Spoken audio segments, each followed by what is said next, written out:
আমার খবর। বিশ্বভারতীর পাখোয়াজ বিভাগে নিয়োগে দুর্নীতির অভিযোগ। হাইকোর্টে যাওয়ার পথে প্রাক্তন ছাত্র বিশ্বভারতী ইউনিভার্সিটির সঙ্গীত ভবনের পাখোয়াজ বিভাগে সহকারী অধ্যাপক নিয়োগকে ঘিরে উঠল দুর্নীতির অভিযোগ। অভিযোগ তুলেছেন সঙ্গীত ভবনের প্রাক্তন ছাত্র কুমুদ রঞ্জন পাল। তাঁর দাবি, বৈধ পিএইচডি ডিগ্রি থাকা সত্ত্বেও তাঁকে নিয়োগ প্রক্রিয়া থেকে বঞ্চিত করা হয়েছে।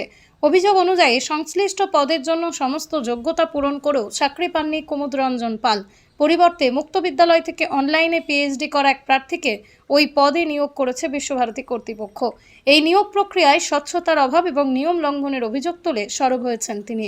এছাড়াও নিয়োগ সংক্রান্ত একাধিক তথ্য জানতে বিশ্ববিদ্যালয় কর্তৃপক্ষের কাছে আরটিআই দায়ের করা হলেও এখনো পর্যন্ত কোনো উত্তর মেলেনি বলেও অভিযোগ। কুমুদ রঞ্জন পালের দাবি, বিশ্ববিদ্যালয় কর্তৃপক্ষ ইচ্ছাকৃতভাবেই তথ্য গোপন করেছে। সূত্রের খবর, ইতিমধ্যেই বিষয়টি নিয়ে কেন্দ্রীয় শিক্ষা মন্ত্রকের কাছে অভিযোগ জানানো হয়েছে। অভিযোগপত্রে নিয়োগ প্রক্রিয়ায় অনিয়ম, ইউজিসির নিয়মে লঙ্ঘন, নির্বাচনী বোর্ড গঠনে অসঙ্গতির বিষয় উল্লেখ করা হয়েছে। সব মিলিয়ে ন্যায় বিচারের দাবিতে এবার কলকাতা হাইকোর্টের দ্বারস্থ হতে চলেছেন কুমুদ রঞ্জন পাল। ঘটনাকে কেন্দ্র করে বিশ্বভারতীর নিয়োগ প্রক্রিয়া নিয়ে নতুন করে প্রশ্ন উঠতে শুরু করেছে। আমার নাম হচ্ছে কুমুদ রঞ্জন পাল, সঙ্গীত ভবনের প্রাক্তন ছাত্র, পাখোয়াজ বিষয়ে পিএইচডি করেছি আমি। কি অভিযোগ আপনার? অভিযোগ হচ্ছে একটি পোস্ট বেরিয়েছিল বিশ্বভারতীতে, সেইটা তবলায়ন পাখোয়াজ, তাতে ইন্টারভিউ দিয়েছিলাম, কিন্তু ব্যাপক দুর্নীতি হয়েছে। যাকে নিয়োগ করা হয়েছে তার পিএইচডি হচ্ছে নেতাজি মুক্ত বিশ্ববিদ্যালয় থেকে, এটা বৈধ কিনা আমি জানি না। আর হচ্ছে আমাদের সাবজেক্টে কোনো স্পেশালাইজেশন ছিল না, এক্সটার্নাল এক্সপার্ট। এর আমি একটা সুষ্ঠু বিহিত চাইছি, নাহলে আমি উচ্চ আদালতে যাব। এর জন্য ব্যাপক দুর্নীতি। এটা পুরো বিষয়টা যদি বলেন, কিভাবে বেরিয়েছিল বা কিভাবে? হ্যাঁ, এটা বিশ্বভারতী বিজ্ঞাপন করেছিল।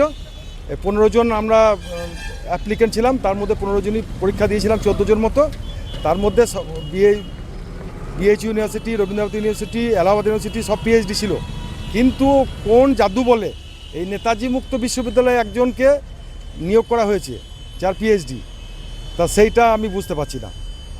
বিশ্বভারতীর মতন জায়গায় যেখানে বলছে দুর্নীতি মুক্ত, সেই জায়গা থেকে যদি এরকম পুরো দুর্নীতি হয়েছে, এটা পুরো দুর্নীতি, একদম দুর্নীতি শেষ পর্যায়ে চলে গেছে। এটা আপনারা কি ভাবছেন এখন? আমি ভাবছি উচ্চতর আদালতে যাব। এর জন্য মাননীয় উপাচার্য মহাশয়কে বলছি, আপনি তদন্ত করে দেখুন তার পিএইচডি ব্যাপারে কি আছে, তা না হলে আমরা উচ্চ আদালতে যাব। আরটিআই করেছি, এডুকেশন মিনিস্টারকে চিঠি করেছি, ইউজিসিকে চিঠি করেছি, উপাচার্য মহাশয়কে তার কপি দিয়েছি। আপনি তদন্ত করে দেখুন, আমরা উচ্চতর আদালতে যাব।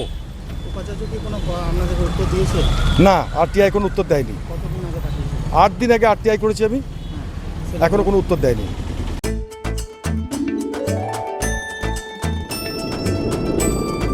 মনের সাথে স্বাদের যোগ করিয়ে দিল মোহনভোগ।